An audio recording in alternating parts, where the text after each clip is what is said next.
শেখ হাসিনা পারতো এইসব লাশ না ফেলায় আমাদের দাবিটা পূরণ করতে। আমরা এমন কি দাবি করেছিলাম যে আমাদেরকে লাঠি দিয়ে গুলি দিয়ে থামানো উচিত ছিল? কেন পারবে আবু সাইদকে ফিরিয়ে আনতে, বুদ্ধকে ফিরিয়ে আনতে পারবে?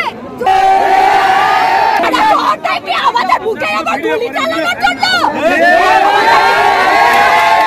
আমার বোন কেন ধর্ষিত হচ্ছে, আমার ভাই কেন হতে হচ্ছে, সেই জবাব দাও।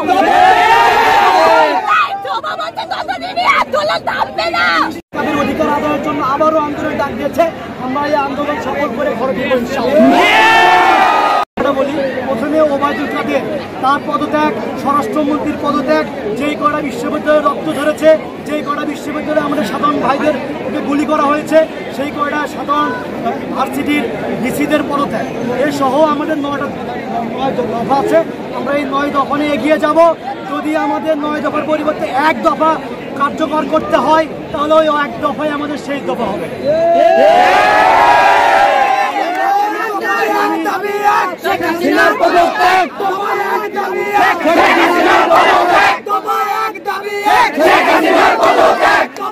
হাসিনা পারতো এইসব লাশ না ফেলায় আমাদের দাবিটা পূরণ করতে।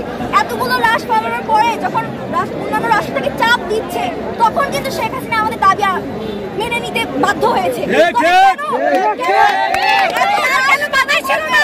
শুধু মুক্তিযোদ্ধা দায় নয়, তাদের সাধারণ জনগণ বাস করতে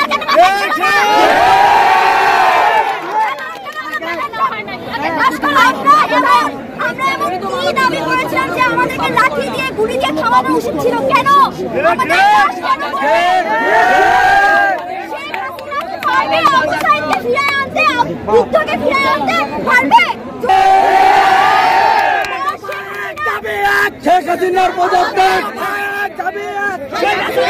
আমাদের ফোন চেক করা হচ্ছে, আমাদের পার্সোনাল ডায়েরি চেক করা হচ্ছে। কেন আমাদেরকে প্রাইভেট ফোন নাই?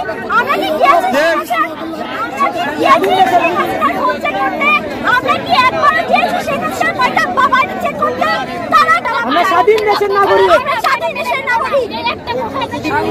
আমরা একটা কথা বলি, আমরা আপনাদের উদাত্ত আহ্বান জানাতে চাই, আমাদের ন্যায্য দাবি আপনারা সাধারণ মানুষের ঘরে ঘরে পৌঁছে দিন।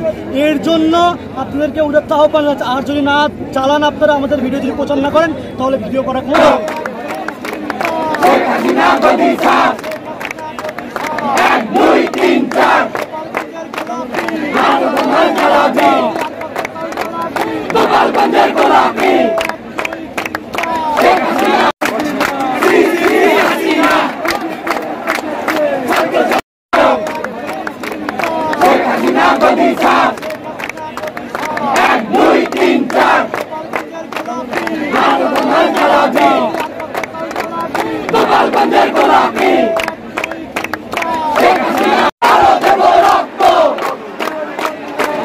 যাবে অন্যায়।